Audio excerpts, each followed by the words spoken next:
Hey YouTube, it's EdMagician34, and I have another Cardfight Vanguard deck, and this one is Bermuda Triangles, the Mermaid clan.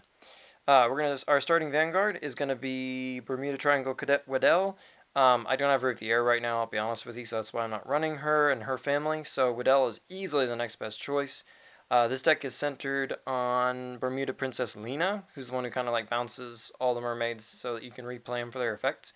And Waddell's effect obviously has great synergy with the deck based on that concept. So we'll go ahead and go to the grade 3s now. It's a Lena based deck, so we're running 4 copies of Bermuda Princess Lena. She can swing 13 if she has enough rear guards behind her, which is nice. That's only when she's a Vanguard, but still, she's probably going to be your Vanguard since you're running 4 of her. And of course, when she comes into play as your Vanguard, she can bounce all your rear guards back to your hand, which is really cool. It can let you resort things, reuse those comes into play abilities. It also lets you use effects of cards like Rainbow Light Karine, or Karine, or however you pronounce it. She's just a 10k beat stick grade 3, but basically what's good about her is, of course, if you bounce her back to your hand, she can draw you a card. So it's nice about her. Obviously, you're going to want her as a rear guard more often than not. My 7th grade 3, I'm only running 7, is going to be Super Idol Karam, or Serum. I'm not sure how to pronounce all of these guys. Sorry. She's essentially the Plasma Bite Dragon of this group, but you don't counterblast terribly much in this deck, and I often find myself with extra damage that I can flip, and it allows her to swing 13, and this is more of an aggressive interpretation of Bermuda Triangles, because I think that's really how they play best. So I'm experimenting with her as another grade 3 just to see how she performs.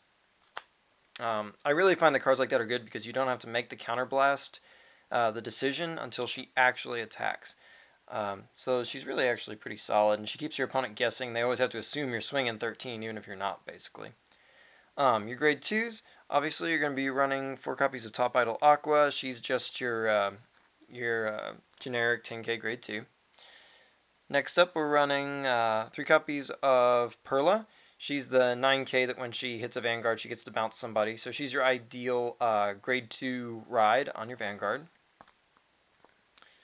Nice there. We also have 2 copies of Girls Rock Rio.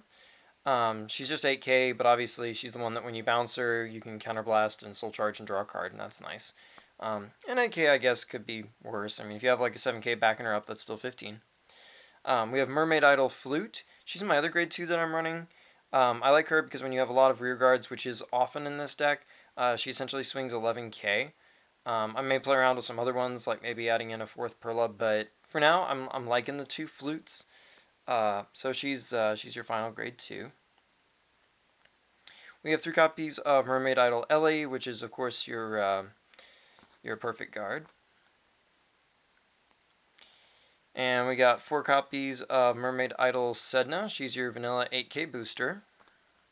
You pretty much have to have in every deck is your vanilla 8k.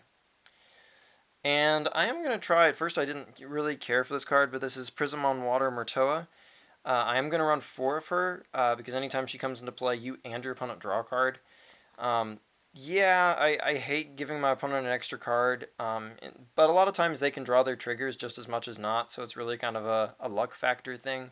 And you can bounce her and re-abuse her, but basically she increases your consistency, and this deck really, really, really thrives on that consistency. So I think it's worth the sacrifice, basically. And of course she's a 7k boost as well. So sometimes you have to make sacrifices to get what you need, and that's getting you what you need.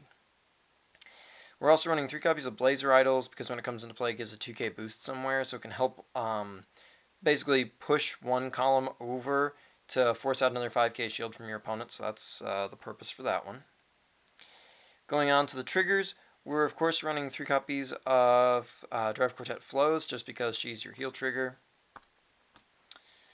Then we're running, of course, 4 copies of Drive Quartet Shuplu, and she's the crit. And I know there are a bunch of interpretations on what triggers to run in Bermuda Triangles, but I'm going with a crit heavy group. So I'm going with Comical Rainy. I mean, come on, you gotta love Comical Rainy anyway, right? But yeah, so we're running 8 crits, and she's a little bit better as a booster. And speaking of which, that's why I've chosen the last trigger I have, and that's Clicking Cuspy.